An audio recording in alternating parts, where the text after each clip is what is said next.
Assalamualaikum warahmatullahi wabarakatuh. Salam dan bahagia. Halo teman-teman, kami dari kelompok 2. Kami di sini akan membawakan materi tentang bagaimana bisnis menggunakan informasi. Semoga materi yang kami sampaikan bisa bermanfaat bagi teman-teman. Selamat menyaksikan. Bagaimana bisnis menggunakan sistem informasi? Kita langsung masuk ke slide ketiga, yaitu sistem bisnis. Penjelasannya, tanggung jawab utama manajer adalah memastikan bahwa perusahaan mencapai tujuannya. Berbagai usaha yang diarahkan untuk membuat semua bagian perusahaan bekerjasama. Nah, jadi tujuan manajer ini untuk mengajak para bawahan atau karyawan untuk belajar lebih fokus untuk bekerja supaya tujuan mereka susun dengan baik dan direncanakan dengan baik tertuju dengan baik. Yang kedua yaitu sistem perusahaan berada dalam satu atau lebih sistem lingkungan yang lebih besar. Nah, ini misalnya kayak masyarakat memperhatikan keuangan, masyarakat bisnis, masyarakat setempat, dan masyarakat yang dalam campur masyarakat yang luas, tidak sedikit. Jadi masyarakat yang membutuhkan keuangan ini tidak serta-merta dibagi di pekerja, tapi di masyarakat lebih luas. Selanjutnya yaitu ada yang pertama materi penjelasan. Yang pertama ada alur dari kemampuan SIM, yang kedua interface manager mesin, yang ketiga proses bisnis, yang keempat karakteristik SIM, yang kelima fungsi sistem informasi menuju bisnis, yang keenam alternatif pengenalan fungsi sistem informasi. Selanjutnya ada alur kemampuan sistem informasi manajemen. Ada beberapa kemampuan yang penting dalam sistem manajemen. Yang pertama yaitu memproses data batch, yang kedua yaitu memproses data tunggal, yang ketiga pemrosesan online, yang keempat komunikasi data dan switching pesan, yang kelima pemasukan data dalam jarak jauh, yang keenam pencarian record dan analisis, yang ketujuh pencarian file, yang kedelapan ada algoritma dan model keputusan, dan yang terakhir ada otomatisasi kantor.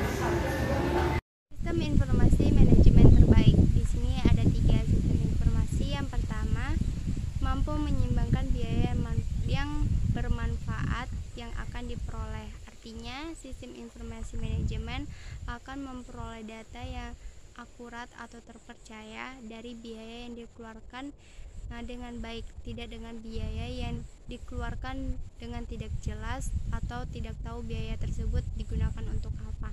Selanjutnya itu meningkatkan pendapatan yang muncul dari informasi yang sangat bermanfaat. Nah, di sini pendapatan yang diambil dari informasi yang bermanfaat, di mana suatu pembisnis mendapatkan informasi yang akurat dari informasi atau orang yang memberikan informasi dengan baik dan benar, tidak dengan orang yang memberikan informasi yang tidak jelas atau tidak tahu asal-usulnya tanpa melihat jelas bagaimana keadaan sekitar. Selanjutnya, organisasi harus menyadari apabila mereka cukup realistis dalam keinginan mereka. Jadi, jika kita ingin membuat atau menjual suatu barang, maka kita tuh harus realistis, di mana kita tidak ada perhitungannya, tetapi kita lihat dulu tempatnya, kita lihat dulu keadaannya. Jika keadaannya mendukung, kita mengeluarkan biaya dengan biaya cukup besar, maka kita keluarkan. Tetapi dengan sebaliknya, jika kita mau mengeluarkan biaya tanpa tahu jelas asal-usul biaya tersebut dikeluarkan untuk apa, maka kita harus berpikir terlebih dahulu untuk mengeluarkan biaya tersebut. Sekian dan terima kasih. Assalamualaikum warahmatullahi wabarakatuh. Di sini saya Hasan Bukhari akan melanjutkan presentasi dari Mbak Tasya tentang tingkatan organisasi. Pada tingkatan organisasi itu mempunyai 3 poin. Yang pertama yaitu top manager, yang kedua yaitu middle manager, yang ketiga manajemen operasional. Pada poin pertama, top manager atau pemimpin tertinggi, itu suatu perusahaan itu harus mempunyai organisasi dan mempunyai top manager. Top manager itu tugasnya yaitu membentuk strategi dan visi sebuah organisasi bisa berkembang lebih baik. Yang kedua yaitu middle manager. Middle manager atau manajemen menengah. Tugasnya untuk penghubung antara manajemen puncak dengan manajemen lini 1, dengan mengarahkan kegiatan-kegiatan para manajer lainnya atau juga karyawan operasional. Contoh seperti kepala cabang, kepala departemen, atau manajer cabang. Pada poin ketiga yaitu manajemen operasional atau pengelolaan, perencanaan, pengorganisasian. Itu tugasnya untuk menentukan jumlah profit pada perusahaan dan keberlangsungan usaha tersebut. Jadi sangatlah penting manajemen operasional itu bagi perusahaan karena untuk menentukan jumlah profit yang akan dikeluarkan oleh perusahaan. Dan manajemen operasional juga itu mengelola sumber daya milik perusahaan untuk menghasilkan produk-produk yang lebih maksimal ke depannya. Selanjutnya yaitu interface manager dengan mesin. Interface manager dengan mesin itu merupakan titik kontak di mana sistem komputer memberikan informasi kepada manajer dan manajer memberikan data kepada sistem komputer. Adapun tujuannya dari interface yaitu mengomunikasikan fitur-fitur yang tersedia, sistem yang tersedia, fitur-fitur sistem yang tersedia. Jadi pada interface ini sebuah perusahaan akan berkembang lebih baik karena tujuan dari interface itu mengomunikasi sistem yang tersedia kepada manajer sehingga mempermudah manajer untuk mengelola data dan lain-lainnya. Selanjutnya kegagalan membangun SIM. Adapun kegagalan membangun SIM itu mempunyai 4 poin. Yang pertama kurangnya organisasi yang wajar, yang kedua kurangnya perencanaan yang siap, yang ketiga kurangnya personil yang handal, dan yang terakhir kurangnya partisipasi anggota dalam organisasi. Jadi pada poin pertama yaitu kurangnya organisasi yang wajar. Sebuah perusahaan itu harus memiliki organisasi yang baik dan benar sehingga bisa menentukan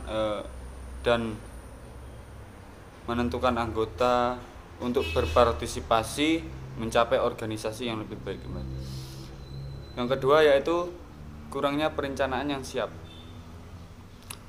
Perencanaan pada perusahaan itu harus direncanakan, diorganisasikan dan dikelola lebih baik lagi ke depannya karena suatu perencanaan dalam perusahaan itu menentukan jumlah profit dan untuk menghasilkan produk yang lebih maksimal. Yang poin ketiga kurangnya personil yang handal, maksudnya MSDM yang kurang baik. Yang keempat yaitu kurangnya partisipasi anggota dalam organisasi. Jadi di setiap organisasi memiliki anggota. Setiap anggota memiliki atasan. Jadi atasan tersebut harus menghimbau agar anggotanya bisa berpartisipasi dalam organisasi tersebut. Selanjutnya yaitu peran dan proses dalam bisnis. Ada banyak sekali peran dan proses dalam bisnis. Yang pertama yaitu peran bisnis mempunyai 4 poin. Yang pertama dalam organisasi peran SIM dapat diibaratkan jantung pada manusia. Yang kedua, SIM membantu strategic planning management control. Yang ketiga, SIM menjamin tersedianya data yang dikumpulkan dalam berbagai sumber. Yang keempat, SIM menyediakan kebutuhan informasi melalui berbagai bentuk seperti query system. Selanjutnya yaitu proses bisnis. Pada proses bisnis itu memiliki 3 poin. Yang pertama struktur organisasi, yang kedua konsep dasar dalam struktur organisasi, yang ketiga bentuk struktur organisasi. Jadi pada proses bisnis harus memiliki tiga poin ini, 3 poin sebelum melakukan bisnis. Jadi yang pertama itu melakukan struktur pada organisasi, terus harus mengonsep dasar struktur dari organisasi tersebut, dan yang ketiga membentuk organisasi tersebut. Selanjutnya yaitu SIM mengubah bisnis. Jadi ada beberapa cara beberapa poin SIM mengubah bisnis. Yang pertama yaitu produk baru. Nah, sebuah bisnis itu harus menciptakan produk baru yang lebih maksimal, yang lebih memuaskan pelanggan, sehingga bisa melakukan hubungan dengan pelanggan dan pemasok dengan baik. Nah, sesudah itu pengelola bisnis atau pelaku bisnis tersebut harus mengambil keputusan dengan benar. Jika keputusan itu lebih baik, maka harus diambil. Dan poin yang keempat yaitu keunggulan kompetitif. Keunggulan kompetitif ini harus ada pada bisnis. Jadi untuk mengunggulkan keunggulan kompetitif pada perusahaan dan produk tersebut. Dan selanjutnya yaitu keberlangsungan usaha. Maksudnya keberlangsungan usaha itu bagaimana cara usaha itu berlangsung ke depannya lebih baik dan menjadi lebih maju. Sekian dari saya, terima kasih. Assalamualaikum warahmatullahi wabarakatuh. Terima kasih atas kesempatan yang telah diberikan kepada saya.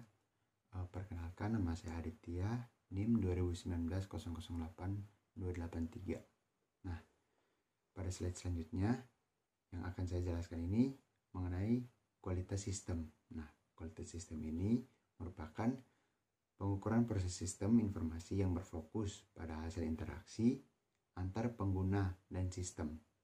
Nah, kualitas sistem mempunyai atribut-atribut seperti ketersediaan peralatan, reliabilitas peralatan, kemudahan untuk digunakan, dan waktu respon yang merupakan faktor penentu mengapa sebuah sistem informasi digunakan atau tidak digunakan. Nah, kualitas sistem di sini ada 3 macam. Yang pertama, relevansi. Nah, pengukuran nilai relevansi ini akan terlihat dari jawaban atas pertanyaan bagaimana pesan digunakan untuk pemecahan masalah dalam pengambilan keputusan. Nah, informasi akan relevan jika memberikan manfaat bagi pemakainya. Kesesuaian antara informasi dengan masalah yang akan dipecahkan berdasarkan informasi tersebut. Lalu yang kedua ada akurasi. Nah, akurasi di sini berarti informasi yang dihasilkan atau dibutuhkan harus bebas dari kesalahan-kesalahan dan tidak bias atau menyesatkan penggunanya.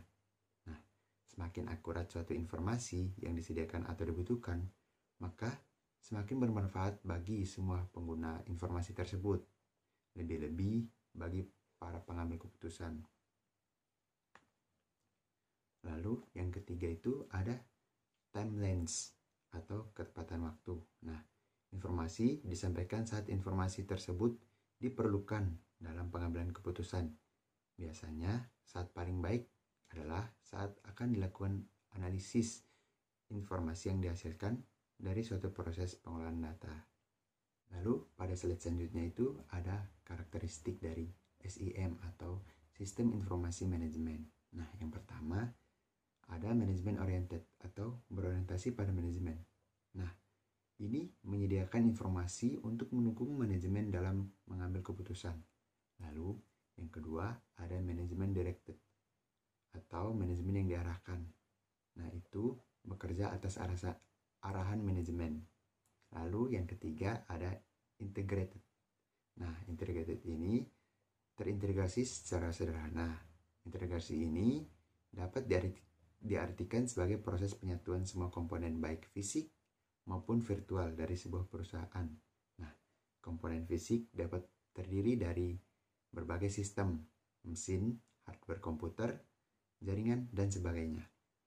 Lalu yang keempat ada common data flows atau arus data umum. Nah, integrasi dari seluruh subsistem yang berbeda akan menjadi data seluruh bagian yang selanjutnya saling membantu untuk menghindari redundansi, pengumpulan data, penyimpanan, dan proses. Lalu yang kelima ada if planning element atau elemen perencanaan yang berat. Nah, di sini persiapan sistem informasi manajemen tidak cukup dalam waktu singkat, namun tetapi membutuhkan waktu yang lama atau jangka waktu yang sangat panjang. Sekian penjelasan dari saya. Selanjutnya akan dijelaskan oleh teman saya. Terima kasih. Baik, terima kasih waktu yang telah diberikan kepada saya. Selanjutnya saya akan menjelaskan mengenai fungsi sistem informasi mendukung bisnis. Antaranya 1. Fungsi sistem informasi mendukung bisnis, di mana sistem informasi ini tuh sebagai jembatan untuk seseorang bisa berbisnis lebih baik, di mana bisnisnya bisa berkembang dengan cepat melalui internet. Yang kedua, pemrosesan transaksi. Nah, untuk selanjutnya, bisnis tersebut bisa menjadikan pemrosesan transaksi, di mana sekarang dengan menggunakan media sosial, seseorang atau sekelompok orang bisa mengembangkan bisnisnya secara lebih meluas. Yang ketiga, pengawasan. Pengawasan di sini, sistem informasi menjadikan pengawasan yang lebih akurat dan terpercaya. 4. Pengingat. Pengingat di sini, fungsi sistem informasi menjadikan pengingat yang baik jika ada sesuatu yang menjadikan itu masalah ataupun beberapa elemen yang bisa diandalkan. Peran sistem informasi antaranya mendukung operasi bisnis, di mana operasi di sini menjadikan sesuatu bisnis lebih baik dan bisa menjalankannya dengan lebih efisien dan efektif. 2. Mendukung pengambilan keputusan manajerial, di mana jika seorang pembisnis mempunyai problematika, peran sistem informasi ini bisa menjadi pengambil keputusan yang lebih baik. 3. Mendukung keunggulan strategis, di mana pembisnis bisa mengalokasikan strategi apa saja yang bisa digunakan. 4. Mendukung kegiatan usaha atau operasional, di mana kegiatan usaha atau operasional di sini menjadikan seseorang bisa lebih mengerti dan paham apa yang akan disampaikan lebih detail kepada para pelanggan. Selanjutnya, alternatif pengelolaan fungsi sistem informasi. Fungsi pengelolaan sistem ekonomi yaitu 1.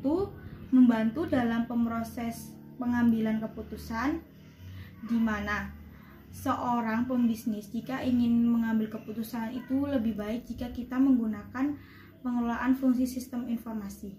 2. Membantu dalam menemukan masalah. 3. Membantu dalam hal membandingkan kinerja bisnis, di mana misalkan kita sebagai seorang pembisnis bisa membandingkan bagaimana cara kinerja bisnis yang baik. 4. Membantu departemen. Jenis laporan yang dihasilkan dalam pengelolaan fungsi sistem informasi: 1. Real time, 2. Ad hoc, 3. Dijadwalkan. Komponen sistem informasi manajemen: 1. Manusia, di mana manusia sebagai komponen pertama karena manusia menjadikan itu sebagai objek pertama yang bisa menggunakan sistem informasi. Yang kedua, informasi, di mana informasi tersebut bisa kita bagikan kepada orang-orang di sekitar kita ataupun orang-orang yang tidak kita bisa jangkau dengan cara tempat ataupun waktu, yaitu dengan cara membagikannya lewat internet ataupun media sosial lainnya. 3. Sistem, di mana sistem informasi manajemen itu sudah tersistem dengan baik. Jadi ada langkah-langkah yang bisa digunakan. 4. Organisasi manajemen, di mana peran sistem informasi manajemen itu digunakan organisasi untuk mempermudah kita sebagai pengusaha atau orang-orang yang membutuhkan. 5. Pengambilan keputusan. Pengambilan keputusan di sini merujuk pada sesuatu yang ingin atau seorang gunakan agar keputusan itu bisa kita dapat dengan sebaik-baiknya. Nah, untuk kesimpulannya sendiri dari materi yang kami bawakan itu, sistem informasi manajemen adalah sekumpulan proses di mana data dapat diolah, dianalisis, dan ditampilkan supaya data tersebut menjadi berguna untuk kebutuhan pengambilan suatu keputusan dan manfaat dari sistem informasi yang paling utama yaitu meningkatkan kinerja dari bisnis yang kita tekuni dan jalankan. Sekian penjelasan dari saya, kurang lebihnya saya mohon maaf. Terima kasih. Di sini saya akan menjelaskan contoh kasus dari kelompok 2, yaitu penjual keramik PT Maha Keramindo Raya. Pada PT Maha Keramindo Raya Indonesia atau lebih dikenal dengan Masterina Keramik Perusahaan yang bergerak di bidang pembuatan keramik, PT Maha Keramindo Raya menyediakan segala macam jenis ubin keramik yang dibutuhkan untuk perumahan maupun gedung. Namun pada saat ini proses pada bisnis yang dijalankan tersebut masih bersifat manual, dari proses penjualan sampai pembuatan laporan.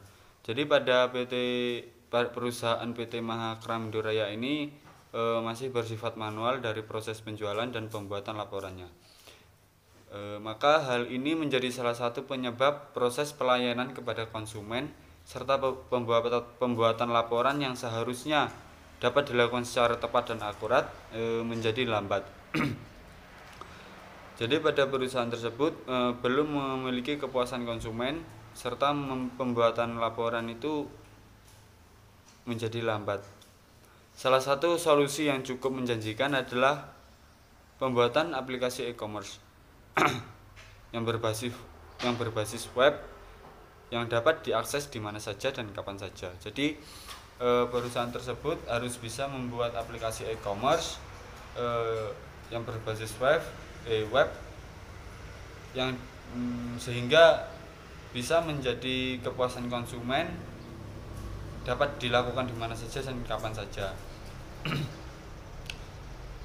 Sehingga juga dapat memudahkan pelanggan dan dapat menjadi informasi untuk pembelian dan pembuatan laporan semakin akurat. Jadi tersebut penjelasan contoh kasus dari kelompok 2. Sekian dan terima kasih. Sekian video materi dari kami, semoga dapat menambah wawasan bagi teman-teman. Kami dari kelompok 2 meminta maaf jika ada salah kata atau kalimat yang tidak berkenan di hati teman-teman. Kami akhiri, wassalamualaikum warahmatullahi wabarakatuh, salam dan bahagia.